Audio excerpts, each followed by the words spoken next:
Well, hello there. Today we're going to be making some Christmas cards, and we're going to use some salt and some white gouache or ink, and also some gold or silver or iridescent watercolour. And we're going to use several different techniques to make these beautiful designs for Christmas cards of trees in the snow. And so I'm beginning with a little bit of relaxing painting using some cold blues to make these trees.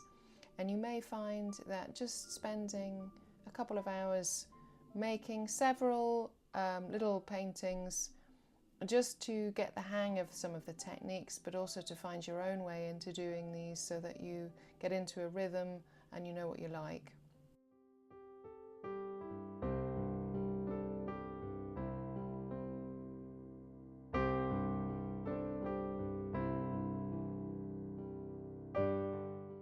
This is Bockingford by St Cuthberts Mill, which is 300 GSM watercolour paper, which is quite thick and actually when folded makes quite good cards. But you could equally, and I'll show you later, just make small watercolour paintings that you then back onto different coloured card or perhaps card blanks that you've bought ready to go into envelopes to send. So here I'm going in with, I've got a sort of slightly warmer blue at the top part of this tree, and I'm moving down through the lower branches with a cooler blue. It doesn't really matter what you use, but granulating colour is something I always favour for these kinds of exercises, so I'm using ultramarine because that granulates.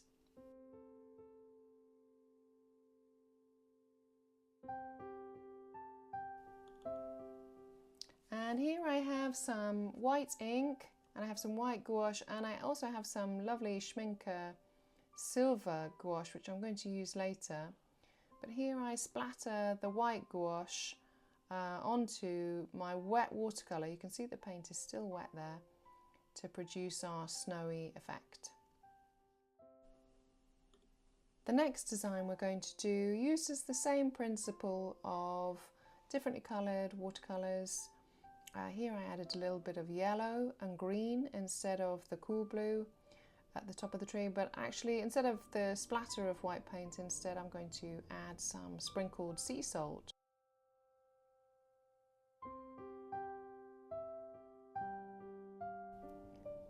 So I'll show you now how to achieve that sea salt effect. This time we're going to do a slightly larger design with two trees instead. And again, I've got quite watery paint here for my first tree.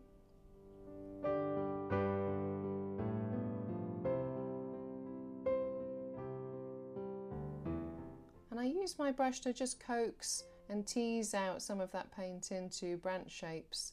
But there's quite a lot of paint on the paper. And why that helps me is that it keeps it working long enough so that I can do my painting and then it still be nice and liquid when I want to apply my sea salt later. It also has the added bonus of allowing that paint to flow, the granulating colours to flow, and that's what gives us our lovely flowy watercolour texture.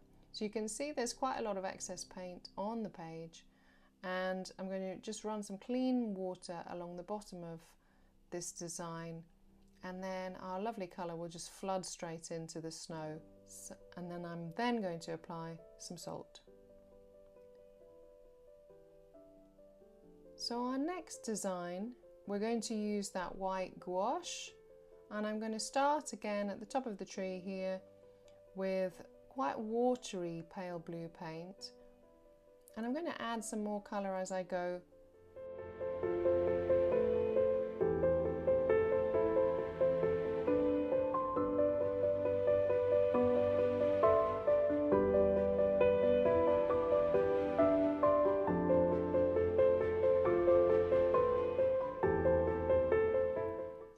adding in some dark blue here. I think this is an indigo or something similar.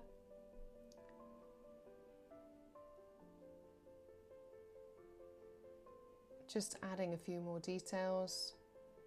You can change up your design. Use whichever colours you like, really. Going in here with some darker greens.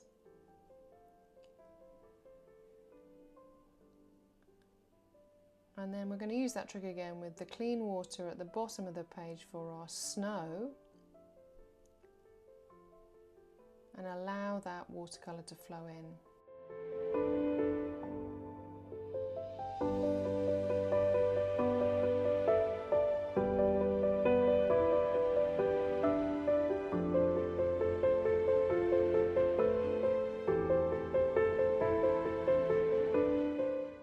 And here we are with our white gouache. So I just flick the edge of a normal paintbrush. And once you've got a little bit of practice, maybe practice on another piece of paper before you go on to your painting, you can just flick on the paint and it produces this beautiful snowy effect. Here I've done it wet on wet, but of course you could wait until the paint is dry to add your gouache snow. And here I've propped my board up again for this new design.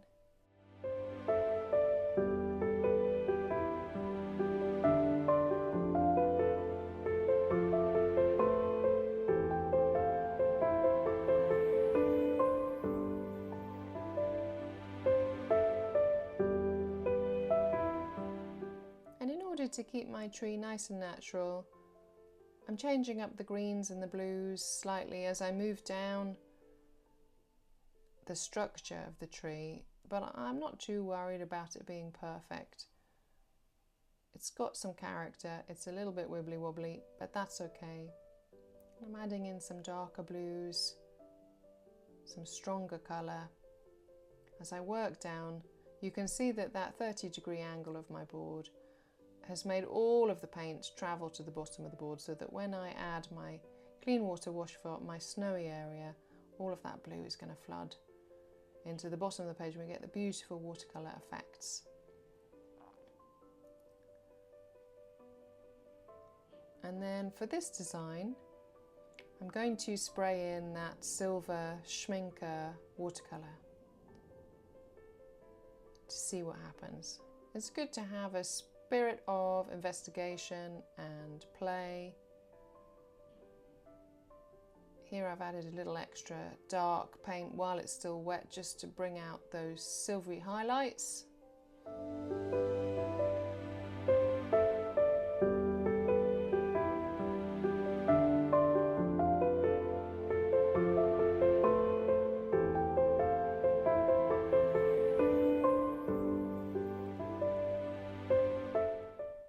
Next design then, we've got a slightly different type of Christmas tree, I think.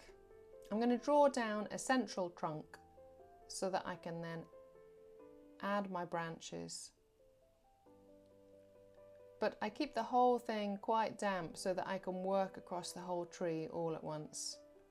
I've sped this footage up a little, but I am still working quite quickly to make sure that the top branches don't dry out before I finish the whole tree.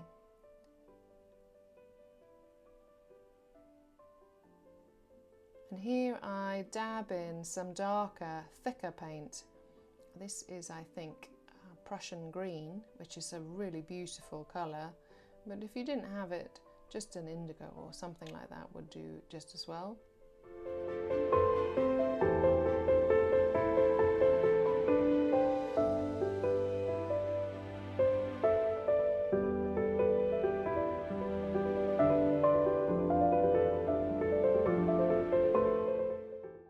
Just going to add in some splatter. So this time I'm splattering in some of the blue paint, and then while it's all still wet, the paint is all still wet on this page, I'm going to sprinkle the salt again.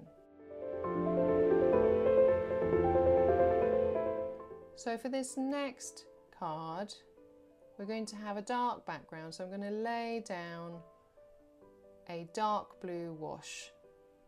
This is Prussian wash, Prussian blue, which is a really cold green tinted blue.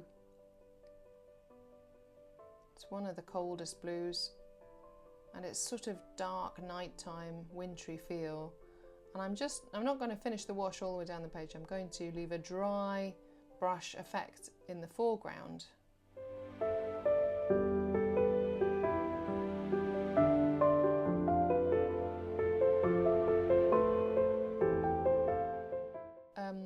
Before I use some of that Schminke silver watercolour to draw in a little tree. And you can see the flow of this watercolour, and it really only shows up against the light there. And I'm going to add my next tree using the white gouache.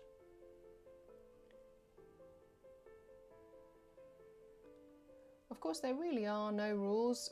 You're free to develop your designs in any way you like, and I think that's a wonderful way of spending some time getting to know your paints, but also just enjoying the different effects that you can get.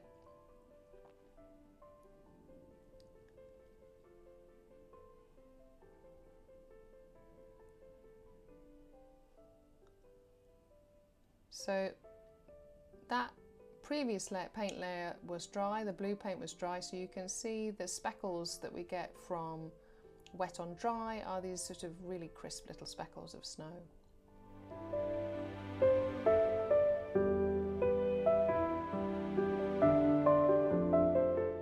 So when your paintings with salt have dried, you need to just brush that crust of salt away carefully so as not to transfer any paint around, and you can see that wonderful speckly salt effect.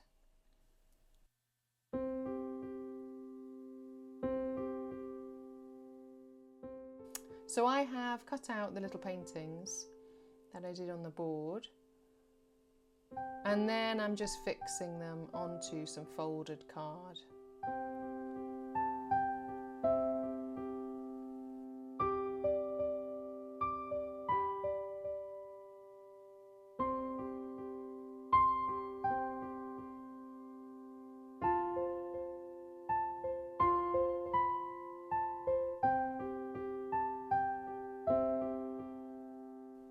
You can just explore these techniques in whichever way you'd like. You can make them more simple or more complex, depending on the design you like and the time you have. I'm just going to show you also how to make a decal edge, a decal style edge. So that is an edge that looks like the edge of watercolour paper. So I'm going to score around this little design, so that when I mount it, it has that decorative decal edge rather than a crisp straight edge. So to do this, I'm using a steel rule, and actually I have a dotting tool there, which is a metal painting tool that's rounded at the end. It's not a knife, but you could use any sort of semi-sharp. You don't want to use a knife, you want to use something that will make an impression on the surface of the paper, nice and straight, so that when I fold it backwards and forwards like this, I can make a really crisp crease and then just very carefully tear it so that it produces this lovely straight torn edge, which is similar to the decal edge of handmade paper. So I've done that once, and then I just do it round all four sides, and then I can mount it onto whichever cardstock I want, and you can see it makes a lovely decorative edge. So the other way of mounting these cards is just to do a nice straight edge, nice straight cut, and again I'm using my dotting tool and I'm just scoring a nice straight line before I fold, so that the cardstock will fold really nice and straight and square. And then I can use the edge of my tool just to rub that fold down so that I get a nice crisp fold. And